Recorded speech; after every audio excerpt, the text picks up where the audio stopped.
Oh my goodness, we are here to talk about The Last of Us Season 2, Episode 2, which finally got things back on track with the game, but not in the way you really want it to be. Took a big jump forward from filler to plot. Yeah, and very dramatic plot, but let's talk about this as in order as we can stand to, because we open up this episode with 5 years ago Abby, who's 19, and she's being warned not to go look at her dad's body in the hospital in Salt Lake City. And it looks like she's being warned by herself, I think. You think it was like a memory? I think it was a mental flashback that Abby was having, or a nightmare, or just sort of ruminating on, man, I wish I would have not looked at that. But the thing is that I have a little trouble with the girl that plays Abby, Caitlin Devers, something like that. I've seen her in multiple shows and movies, and I'm always like, oh, that's the girl from Last Man Standing, or Rosalind, or Dear Evan Hansen. Like, I always recognize her right away, but when she's playing Abby, I don't know what it is. I cannot distinguish her face very easily. It's like, oh, that kind of looks like a Caitlin Devers lookalike. I mean, everyone there also kind of has either really unique or blending features. It's one or the other. You're either unique or you're not. And I think Abby's not. But I don't know what they're doing with her in terms of makeup, or maybe it's a lack of makeup, but I always recognize Caitlin's face in other productions, but this one, it's really hard for me to register her face. So I think it was a flashback memory thing of Abby warning younger Abby not to look at her dad, but I am not 100% positive. 1/3 of the world's doctors were removed the day Joel came into town. Well, then we sort of have Abby in the present, and she's waking up in the morning. We saw them at the end of the last episode getting into the Jackson area, and now it's daylight, and she and her buddies are looking at the city of Jackson, and they're just like, oh no, this is a whole town. This isn't a tent pole camp. Like, there's walls and guards and power lines. It's a real functioning city. How are we gonna get Joel? One of Abby's friends, I think it was Owen, but they don't really clarify them in a very distinctive way so far, so I'm not positive. It's either Owen or Manny, but he's like, I got a plan, Abby. I got a plan how we can get through this, but I need time to let it crystallize. And when Abby goes to do guard duty, the friends are like, so what's this plan? And he's like, to convince Abby to go home. And I mean, like, that's fair. I wouldn't want to shoot an old man just kind of 'cause. You can't even really prove that he did it. Well, the thing is, it's been 5 years at this point, and I don't understand why her friends even followed her through this. Like, I know therapists probably are hard to come by in this day and age, but surely somebody has sat Abby down and said, listen, you're being a stupid brat. You need to move forward with your life, not fixate on this. Well, how else do you get protagonists? I don't think anybody really considers Abby a protagonist. I know the game tries to make her sympathetic as her storyline goes on, but she's so irredeemable to most people that it's not very effective. Even when Joel's daughter got shot, what was her name? Like, Sarah? Sarah, yeah, she was not that important, apparently. He tried to shoot himself. He didn't try and find the cop and be like, hey, I'm gonna shoot you because you shot my child. Well, yeah, because he realized the cop was doing the soldier was doing his job. Joel is a lot more emotionally mature for how many people's lives he's cut short. Well, and that's interesting too, because Abby says eventually that she was 19 when her dad died, and it's 5 years later, so she's 24. Your brain doesn't mature enough to see around corners until you're about 25. So Abby having to see this thing through before her brain is fully developed is actually a really good, subtle plot point. Oh, and then Ellie would be 19. Anyway, so the Asian guy comes knocking on Ellie's door early in the morning. I would be mad at him too. But what's weird about Jesse and Ellie going on patrol is that it's just the two of them. And last time there were, 5 of them that went out? Well, if she goes with enough people, then they'll get into trouble. I don't know. It's really odd that they only sent 2 of them when they were just saying, oh, hey, somebody saw a bunch of dead bodies that were being used to insulate the infected, so we gotta go check that out. Why would you not go with a whole swarm of people ready to handle this pool of infected. But Ellie's trying to say, I don't want to go out with you, Jesse. I'll go out with Joel because, he's Joel and I'm Ellie, and that's always going to mean something. But Joel's already taken off with Dina, so Ellie's like, meh, meh, meh, I guess I got to go with Jesse. But again, it's weird to me that it's just the two of them, and then it's just Joel and Dina by themselves. I think it might be an experience thing. I don't think they intended to find a lot. I think it was just trying to match people's levels up. But Jesse already said that they saw something like 30 infected. That's more than what two people should be handling alone. And we have this giant snowstorm that's starting up. And Ellie's like, do we need to worry about that? And Jesse's like, nah, it's going to stay up in the mountains. With what meteorologist are you guys deciding this information? He's got that manpower to just decide. I would think with the resources that they have available and the lack of shelter in general that's available, that you wouldn't just send people out with a brewing storm until you were positive where that storm was going. Oh, but actually before Jesse and Ellie make it out the gate, Maria summons Ellie to the restaurant where she kind of makes Seth, the homophobic guy from the last episode, apologize and give her steak sandwiches. I mean, it is like the most expensive meat besides shrimp. It seems so weird. I've never heard of a steak sandwich because it's like a really thick meat usually. It's not like a, hey, bite it like a hamburger meat. Does Ellie look like a vegetarian? No, it's just, I don't know, of all the kind of sandwiches to get, and I feel like they did just say steak because it's more premium and, more difficult. So it's like, here, I'm sorry, here's money in form of meat. Well, he'd rather her have meat than anything else. Then we have Tommy giving this routine safety brief, which just seems to foreshadow everything that's going to happen later. So good thing he went over that information today. God forbid if he waited tomorrow. I feel like I would respect this moment more if it had happened in the last episode before they had the party and they were like, now listen, here's the protocols for if something goes bad, and even though we're partying, we need to be aware of this. But I don't know, to do it the next day just seemed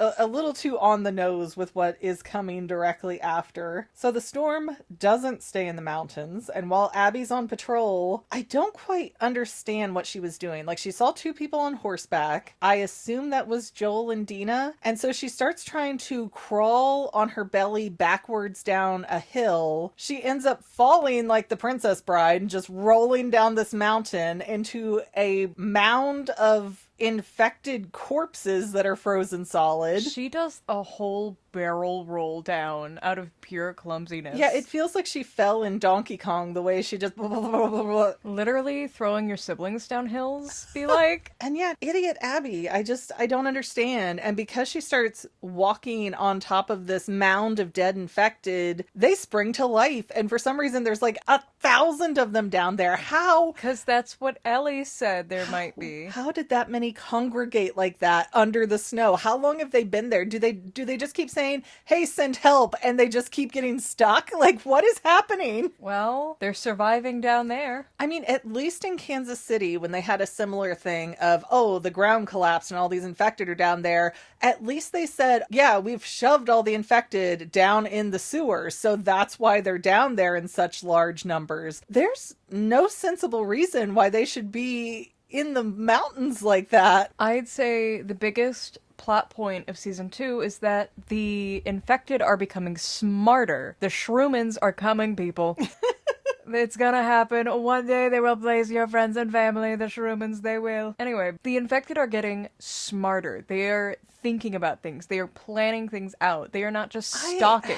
Well, and see, and this is where the show kind of contradicts a little bit, because even from the second or third episode, we had Tess explaining to us last season that, oh yeah, they're all connected. They're a hive mind. And I'm pretty confident the game never said that. Maybe I'm totally wrong, but I'm pretty sure this is just for the show, because she said something about, oh, if you step on a cordyceps vine a mile away, it'll swarm all these other infected. And then they really did nothing with it. Like, there were multiple times an infected or something else got disturbed and nothing came of it. No other infected hordes came after them because of that. But here we kind of finally have that come to fruition, even though this also does not happen in the game, the whole attack on the city with all the frozen infected.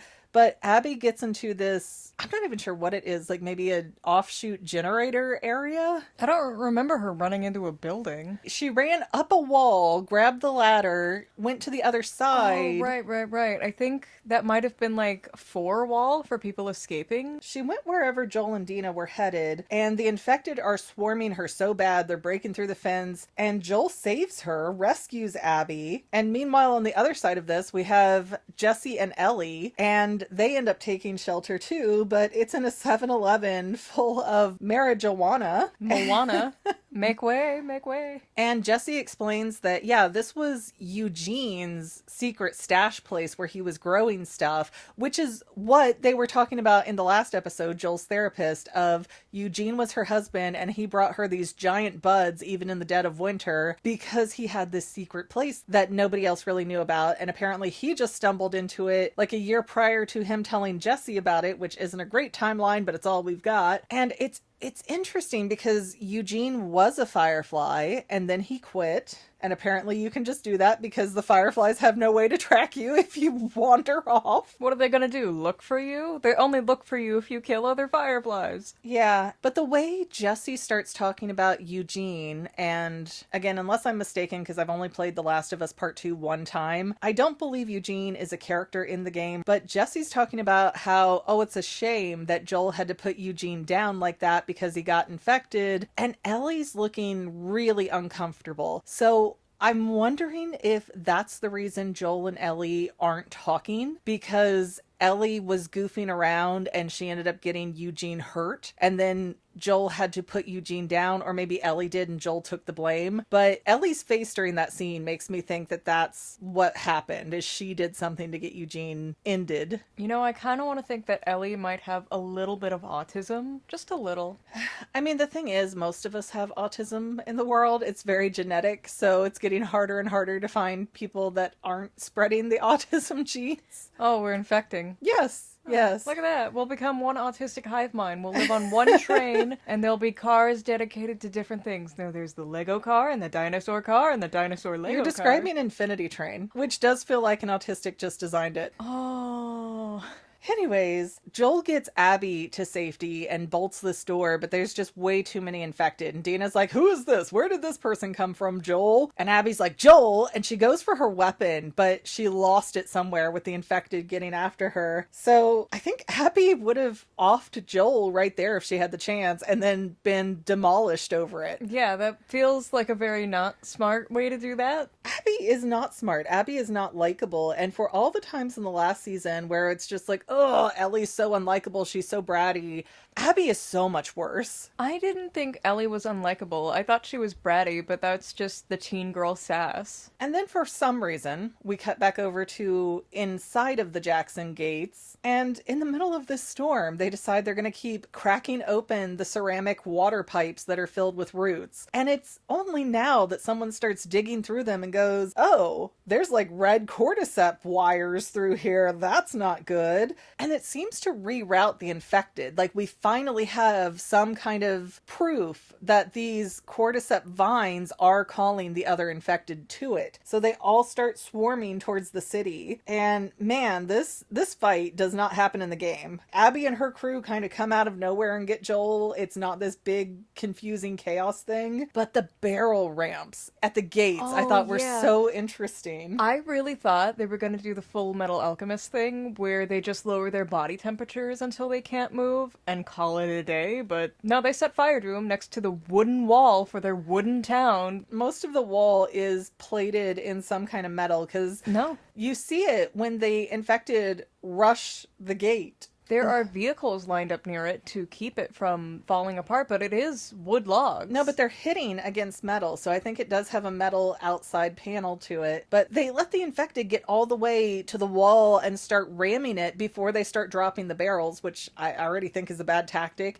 Then they're shooting holes in the barrels so the gasoline spills everywhere, and then they're throwing torches like some medieval catapult. This is why you need to make deep, deep moats. Yes, but the problem is something like an infected rush like this with so many of them, they're going to fill the moat and then just start walking on top of each other. Well, apparently burning them isn't an issue. I thought it was. I really thought it was an issue because it's releasing the fungus in the air, but I don't know why the show does not deal with it at all, but the game did a really good job with this, where anytime they're in an area that's enclosed and it's got the infected, it's like masks on, because you can inhale the spores and get infected that way. But yeah, it's really odd how they handle it, even though it's visually cool to throw all these barrels and set them on fire and create this literal firewall. But it only lasts for a few seconds until they're overrun by more infected and they have no more barrels. So what do? Oh no, here's a bloater. That's all of a sudden one bloater that for some reason has decided to join this horde and knock down the pillars, like 2 pillars, and somehow the whole city is flooded, even though they should be having to fight each other to get into that little tiny gap. twirling my hair, kicking my feet, literally a bloater, best character, 10 out of 10, husband material. Oh my gosh. Look, he's beautiful like the clickers, but he's also a big squishy boy. He's a big squishy boy who can break things real good. The bloater, more than any other one, has spores like all over his legs, which implies that yeah, he can release spores and infect the air in the area to get other people infected with the cordyceps. But then the show is just like, that's just to make him look pretty. He is pretty. Guys, if anyone wants to make Bagel Ghost X bloater fan art, Oh my gosh, that'd be amazing. I will be devastated if we actually get that. Guys, send it in the P.O. box so she can't delete it. Then we cut back over to Joel and Dina and Abby, and Joel's looking back at this wall of fire by the Jackson gate, and he's like, oh, we gotta go back. If I don't make it, I don't make it. And like his beard is frozen, his mustache is frozen, he's not looking great. And Abby's like, the lodge is 1 minute away. I have friends with guns, we'll help you. Oh, what help they had. Yeah, literally worst decision he could have made. The thing is, Joel shouldn't have even known that Abby was out there to save her, so it's already weird that he did save her. He probably heard the commotion and was like, hey, what the hey? Oh, there's an idiot out here. I could get a second daughter. But again, Jackson is so paranoid in season 1 about raiders and people who shouldn't be there, like bad people getting into town. And then all that goes away and it's like, oh, but it's just a little scrawny girl. Joel's old now. He's a pop. Dina seemed more concerned about Abby than Joel did. It was strange. But what was so funny to me is when they get up to where Abby's people are, and they seem to be outside looking for her because she's been gone for so long, but they're just like, horses! Horses! I want to assume they've never seen a horse before and they're just so delighted. Yeah, they're just like the weirdest, like, Disney World! Like, horses! So everybody gets inside the lodge, and Abby's like, by the way, I'm Abby, and this is so-and-so, and this is so-and-so. And hey, help Dina, medic person. She's got frostbite, and they're actually helping her. And then Abby looks over and goes, and by the way, that's Joel. And okay, I understand for the purposes of plot convenience that he's going to be the correct Joel. Of course, we, the audience, know he is the Joel that she's looking for. But Joel is not that uncommon of a name that you should just assume. I have never heard of another Joel. Oh my gosh, I went to school with probably 3 or 4 of them. Oh, did you date any? No. Oh. And of course, Abby starts going through the description she has of Joel of like, oh, you're in your 60s. You're about 6 foot. You're handsome too. Good for you. Like, why is everyone trying to get in Joel's It's pants? such a weird vibe with that. So Joel's like, who are you people? And Abby's like, guess. Answer me these riddles 3 and you might get to go home and see your family. Yeah, and Joel's like, oh, you're fireflies, aren't you? And she goes, oh, there are no more fireflies because you killed 18 of them and a doctor. Like, girl! There's are you more. telling me?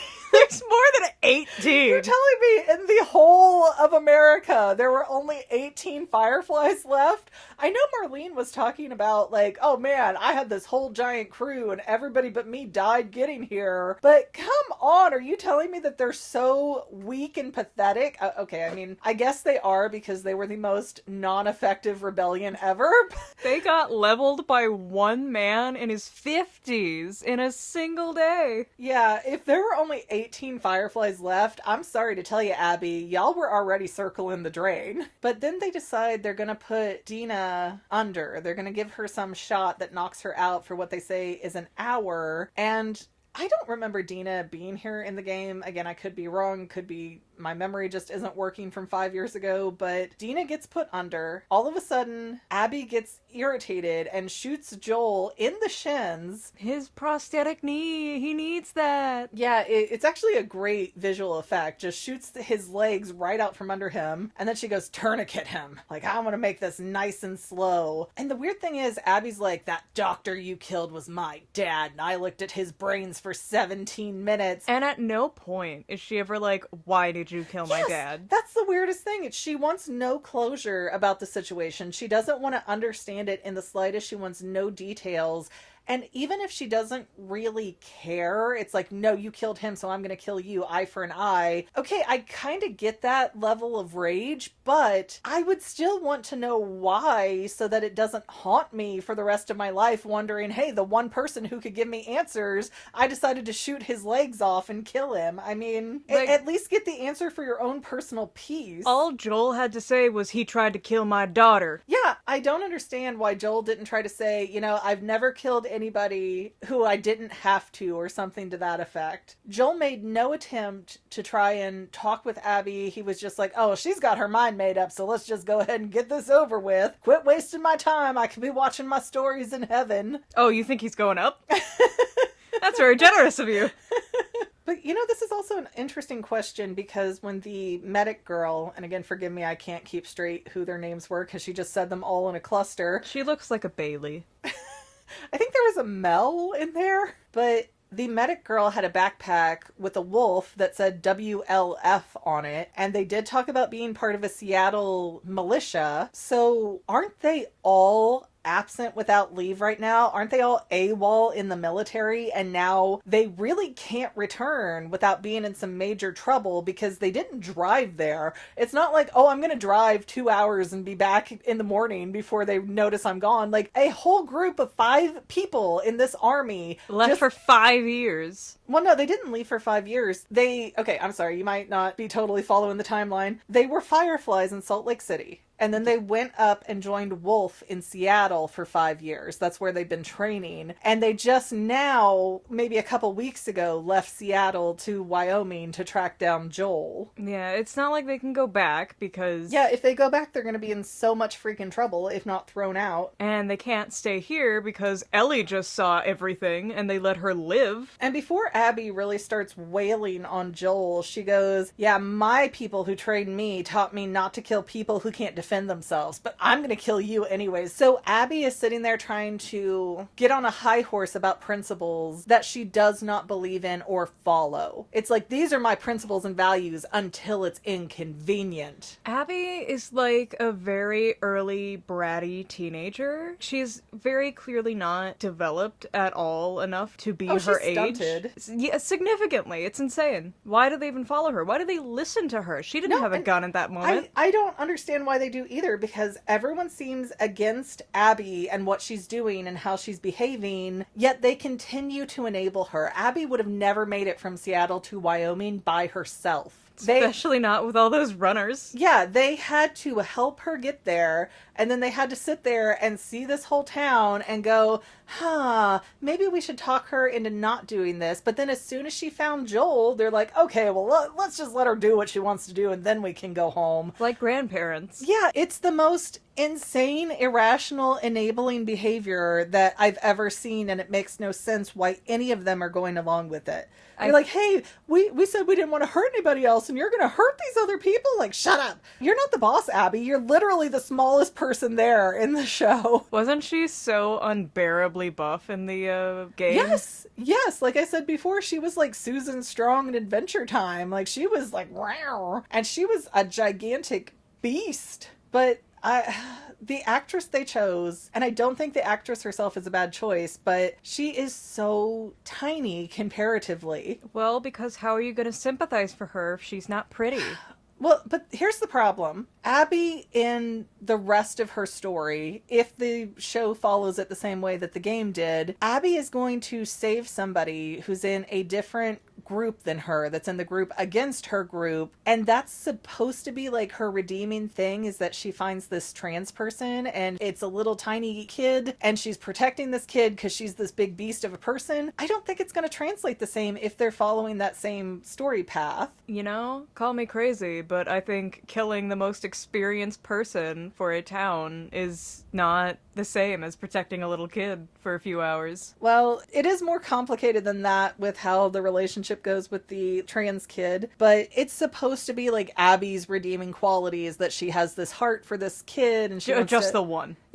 kind of. But again, I don't know if that's where the show is going to take it, because it's already changed a lot of things. Anyways, back to the moment we're in. Ellie arrives at the lodge just in time to fail at saving Joel and see him get executed. And right before he does, they get Ellie on the floor and she's screaming, "Joel, Joel, get up!" And Joel tries. And Joel is such a stubborn old man. I feel like if they would have just left him in that moment, he would have recovered. But Abby wasn't having it. He recovered in the basement with Ellie's my terrible gosh. stitches and Neosporin right into the site. Not in his veins, just right in the wound. Joel would have survived the beating if they just didn't stab him in the neck. But I wonder, when Ellie's screaming, "No, no, no, don't do it, please don't do it," while Abby's about to stab Joel with the golf club that she broke on his body. Mind you, these are made of metal, so that was a lot of a hit. I wonder if it would have gotten through to Abby if Ellie had screamed, "Please don't, that's my dad." I wonder if that would have triggered anything with Abby to go, "Oh no, I don't want to do to this person what was done to me." I don't think it would, because Abby's kind of an idiot. But Abby is a complete brat, and she's using her trauma to justify her terrible behavior. Yeah, because she doesn't want to get therapy and move on. And even all those years in the military, you think they would have run and beaten all of this out of her, but it just seems to make her more angry. And the thing is, anger once fed is dead. It's starving that makes it fat. I think that's Emily Dickinson. But kind of now that that has been fed for Abby and this revenge has been fed, she's going to have nothing. She's going to be an empty shell with nothing to do. And that's probably why she's so keen to the trans character that will hopefully be part of the show. If they're not, then Abby's just going to look like a monster.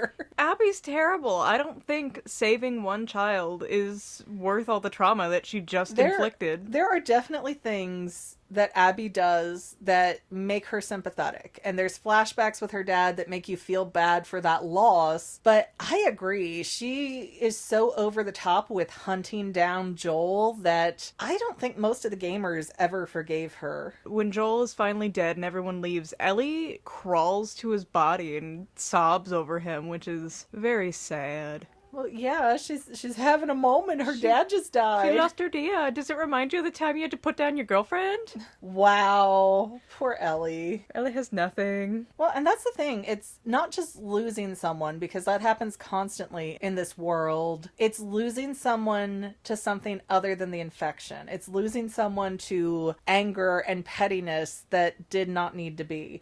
And again, I still would argue that this is all the doctor's fault and the Firefly's fault, because they removed all autonomy from Ellie. They did not give her a choice about what was going to happen to her, and they did not give any time or effort to finding a plan other than cutting Ellie's brain open. It really seems like the dumbest idea, just to go for the first thing that would kill this one-of-a-kind person. Yes, and again, if Ellie had agreed to this and had been conscious and had gotten to speak to Joel, she would have definitely talked Joel into letting her have this happen. And Joel wouldn't have liked it, but he would have accepted it if that was what Ellie said to do. But instead, the Fireflies took all choice from Ellie and Joel got all triggered from his own daughter, dying in such a horrific way before, and said, "Nuh-uh, not today. I did everything right." And so if that doctor wasn't a moron in the first place, which seems to be a genetic condition with this family line, then this would not have been a problem. But anyways, we have the city of Jackson settled. All the infected are handled. At least it seems as much, because Tommy got rid of that bloater with a flamethrower that died in the weirdest, most time-lapsed way. Tommy killed my husband. I don't know how Tommy even backed himself in a corner in a city that he spends all day milling around in. And it's not even like he was trapped in that corner. There were things stacked so that he could climb. Yeah, but instead he just kept using his flamethrower till it ran out of gas, and then as the bloater's about to beat him, it just falls over because it finally lost all its hit points. He looks like if the Stay Puft Marshmallow Man got caught on fire at the end. And Abby and her people are now leaving Wyoming as fast as they can, while Jesse gets to the lodge where he knows Ellie went off to. And it's odd because the last scene is Jesse and Ellie on one horse, Dina looking kind of woozy on another horse, and they're dragging Joel's body in a sheet behind them. But there should be 4 horses. Joel had one, Dina had one, Ellie had one, and Jesse had one. So why are they only coming back to town with 2 horses? Yes. They were all at the lodge, too. It wasn't like they separated or got taken at different places. So where are these 2 horses? Knowing Abby, Joel's horse was guilty too. Oh, I didn't think about that. Maybe they did steal some of their horses. But why only 2 of them? Why not 3 of them? I don't know. I don't understand. But yeah, this episode is just kind of frustrating and upsetting. And I'm glad that we're getting back in context with the game, but this is a hard part of the game. And I was not expecting it when I was playing it to have Joel just get executed right in front of us. You can always tell you're the good guy when you ruin a family. Yeah, it was a big shock. And it does have kind of a symmetry with the first season and the first game where Sarah dies, and it's really not what you're expecting while you're playing the game. But I knew the second game was you play as Ellie, but I just figured Joel had either died of age or he was too old to keep fighting or something. I was not expecting this. Yeah, Ellie's gonna... In 5 years, she's gonna shoot Abby. I don't think it's gonna take Ellie that long, although the little preview bits they show at the end look really different from what the game is. I think this is a weirdly perfect parallel, because Ellie is 19, and she just watched her father get murdered, and then Abby was 19 when her father was murdered for a much better reason, let's be honest. The thing is, like, if Abby wanted to hurt Joel, like she herself was feeling hurt, she wouldn't have gone after Joel, she would have gone after Ellie. And maybe Tommy. Yeah, and done something to them, but she didn't know about Tommy. But she would have done something to a person of Joel's in front of him and made him suffer and live with that. But instead, it's like Abby has nowhere to go emotionally now. She has just been fueled by anger for 5 years, and now she's fed that anger, and it's not going to bring her dad back. It's not going to make anything better. In fact, she's just beefing up the feud between those 2 groups. All this is going to do is have Ellie have a specific ammo box with her name carved into it. She's just going to be carving Abby into the side of bullet casings. Yeah, I fully believe it. Ellie's petty. Ellie and Joel are the same person, essentially. I guess we'll see. I'm not quite sure where the show's going to go. I know they're going to be like, oh yeah, this is the people who got Joel, and Ellie's going to have to go on her journey. One of the previews implied that Dina's going to go with her, which is very different from the game. In the game, Dina and Ellie lived together. They had like a sheep ranch or something right outside of the city. Oh, that's cute. That was Joel's dream. Yeah. And Dina was like, if you leave, I'm not going to be here when you come back. I'm going to take my baby and we're going to go. Oh, she had a baby? She had a baby with Jesse, but it doesn't seem to be where it's going in the show, so I'm okay to throw that out here right now. Oh, anyways, though, I think we've rambled on about this episode enough. Please don't forget to like, subscribe, comment, and or share. All of that good stuff is free for you and really helps us out. We also have paid channel memberships, which help us keep our heads above water because the algorithm on YouTube absolutely detests us. Yay. We're having a fun time. Yes, it's wonderful. It's wonderful. We're doing great.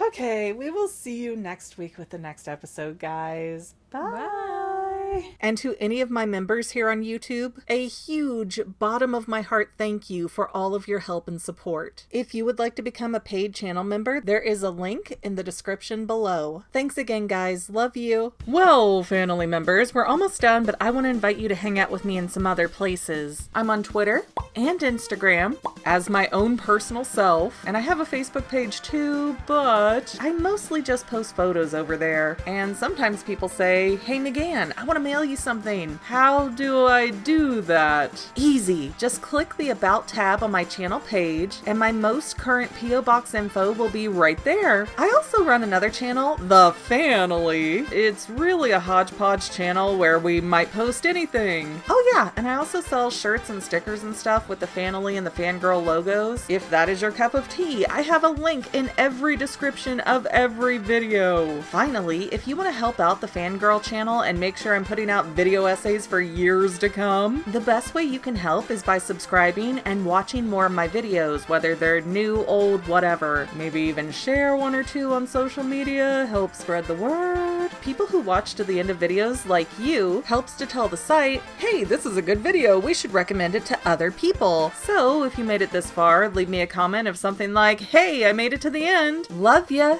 See you next time, family members. Bye.